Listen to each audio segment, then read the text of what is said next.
こんにちは。そしてアッサラームアライクン。シドニー在住の日本人ムスリムアヤです。この番組イスラムの扉では、改宗ムスリムの私アヤがイスラムの教えやリアルな暮らしをゆるりとお届けします。ぜひ最後まで聞いていってください。今回は、学びなくして信仰なし、イスラムが教える知識の重みについてお話ししたいと思います。宗教ってどうせとにかく信じろっていうような盲信なんじゃないっていうふうに思っている人も多いかなと思います。で、私かつてはですね、そういうふうに思っていました。でもイスラムに出会ってすごくびっくりしたのが、イスラムではそれが逆だっていうことですね。学ぶことがむしろ義務であるというふうに教えられています。イスラム教っていうのは知らないまま信じるんじゃなくて、知るからこそ信じることができる。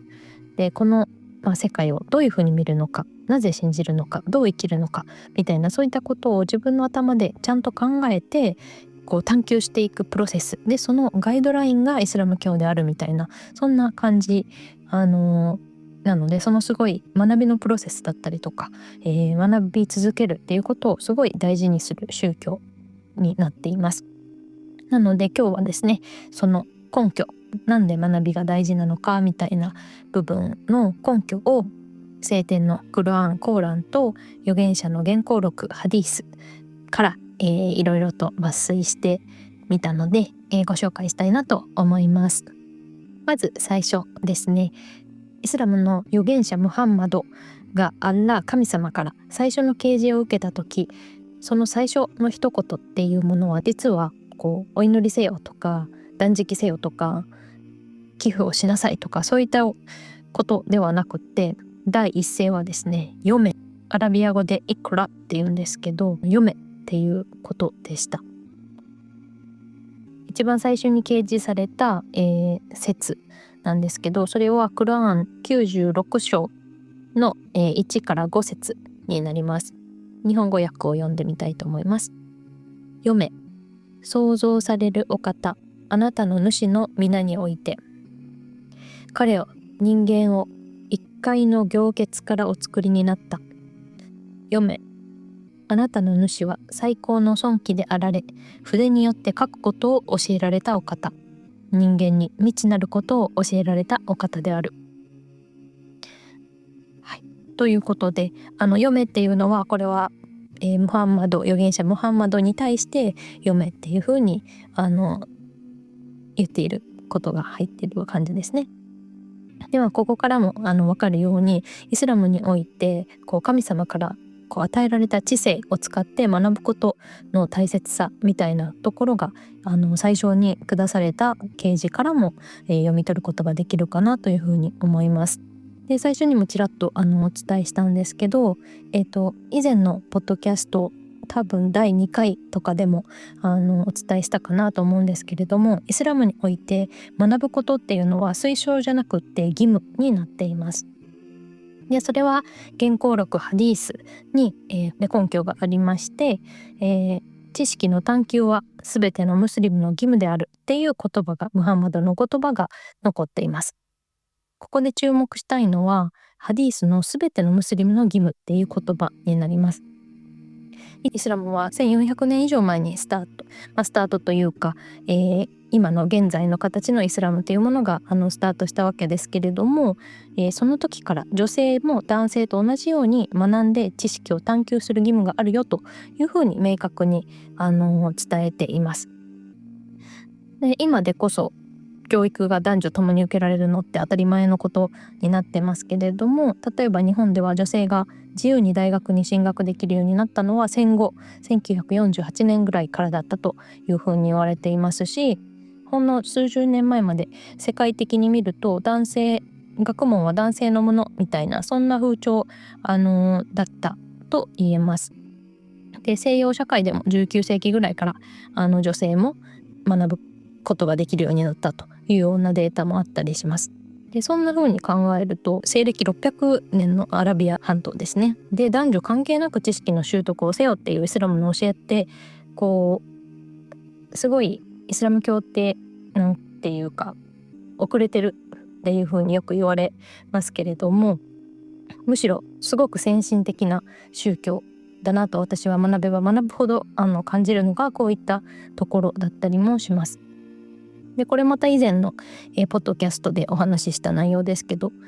世界で最初の大学ですね、今のような学位授与とかの制度とかもそういったものを設立したのってなんとムスリムの女性だったっていうのもエピソードで話しているので、もし興味がある方はそちらの、お話も聞いていっていただけたら嬉しいです。はい、ということで学びが男女ともに大事なことですよっていうことはここからも分かったかなと思うんですけれども、そもそもなんで学ぶことが義務なのかっていうところについては、一番大きな理由は神様を正しく理解して正しく崇拝するためにはやっぱり学ばないと、知識がないと正しい方法での信仰っていうのができないからっていうのが一番大きいかなというふうに思っています。でイスラム教ではただ言われたから信じるっていうような学びじゃなくって、なんでだろうっていうふうになんでだろうっていうふうに問いかけて、それについて調べたり、教えを先生から請ったりして学んで納得して、でそれからそれと同時にというか信じるっていうのがついてくるような、そんな感じの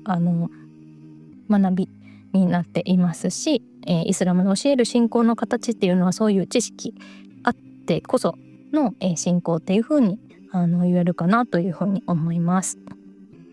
でここからは特にムスリムの方にとって良いニュースみたいな感じなんですけど、学びの先に神様アッラーが約束してくれる3つの報酬っていうものが、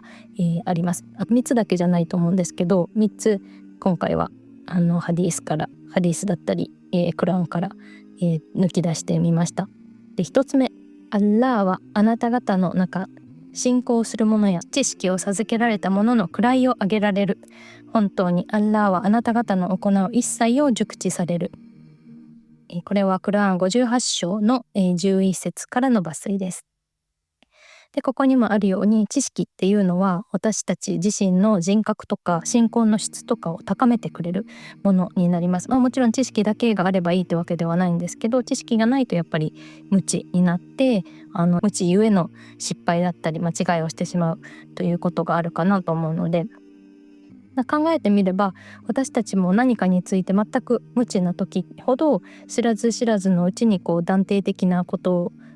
言ってしまったりとか、極端な思い込みをしたりとか、そういうのがありますよね。特に今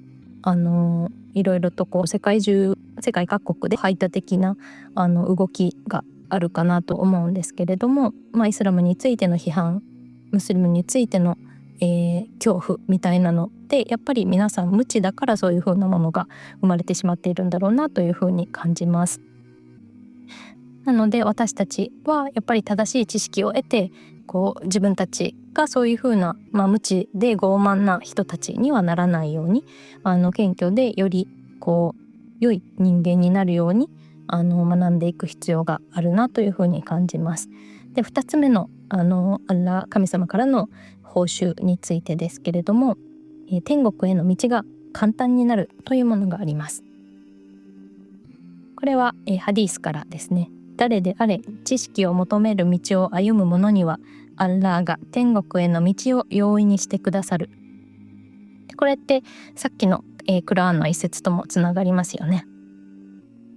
で最後の、報酬は天使やすべての者たちがあなたを応援してくれるというものがあります。これも、ハディースからの抜粋です。天使たちは知識を求める人の行いに喜び、敬意を払ってその人のために翼を広く広げる。天と地に住むすべてのもの、さらには海の底にいる魚たちでさえその人のために神様の許しを願ってくれる。はい。で天使だけじゃなくって天と地に住むすべてのもの、本当に全非創造物ですかねが、そして海底にいる私たちがもう見えないような海底にいる魚たちでさえ知識を知識を求めている人のために応援してくれているし、許しを請ってくれているというようなことなんです。このハディースについては私も今回調べるまでですね知らなくってすごく感動しました。学ぶことによって偏見とか不必要な恐れみたいなものがなくなりますし、視野が広がります。でそういうふうにすると視野が広がった人がより増えると、やっぱり違う価値観とか考えを持った人たちとも理解し合えるし、平和に共存しやすくなるなというふうにも思います。でなので、学ぶことっていうのはイコール社会の調和とか、そういった個人のレベルじゃなくって、もっと大きな社会規模、地球規模の、良いインパクトになっていくんじゃないかなというふうに思います。あとは何より、ムスリムにとっては神様とのつながりっていうのが深まるのは一番重要なことですね。例えばクラーンに示されている科学的な事実、近年になってやっと解明されたものとかもたくさんありますし、そういったものを学ぶと神様の存在がぼんやりしていたものがよりくっきりするとか、あとはイスラムが本当に神様からのダイレクトなメッセージなんだなっていうのが、クラーンを読めばすごくクリアになっていくっていうことでは、学べば学ぶほどそういったものを確信に変わっていくような感覚があるかなと思います。もちろんムスリムであればすでに信じていると思うんですけれども、それを常に新しく新しく土台を固めるみたいな、土台を固めていってより強固な信仰の心、信仰心を、育てることにつながるかなというふうに思います。あとやっぱりそういう信仰心、イマーンって揺れ動くものっていうお話も以前しましたけれども、その揺れ動きの幅っていうのも自分の信仰に自信が持てると幅も少なくなって安定して心が穏やかに、そして日々の信仰も前向きに取り組むことができるようになるかなというふうに思います。はい、ということでイスラム教っていうのは、知らないけど信じるっていうのではなくて、知った上で信じる、そんな知的で深い信仰みたいなものがイスラム教の、面白さというか一番の、醍醐味かなというふうに思います。ムスリムは生まれてから、最後死ぬまでですねずっと勉強であるっていうふうに言われていますけれども、すごくそれがなんでそんなに大事なのかみたいなのが見ていくとすごく納得できるものだなと私は、個人的に思いました。今回の、お話を聞いて少しでももっとイスラムについて学びたくなったなとか、今している勉強も頑張っていこうというふうに思っていただけていたらとっても嬉しいです。はい、今回の、エピソードの元になった記事をブログイスラムの扉にも、掲載しています。そちらにハディースだったりとか、クラーンの、引用した部分ですね、詳細だったり元のオリジナルの文章だったり、そういったものもアクセスできるようになっていますので、エピソードの概要欄のリンクからぜひ、そちらもアクセスしてみてください。よろしければ番組のフォローや、レビューもいただけるととっても嬉しいです。ではまた次のエピソードでお会いしましょう。アッサラームアライクム。あなたに平安がありますように。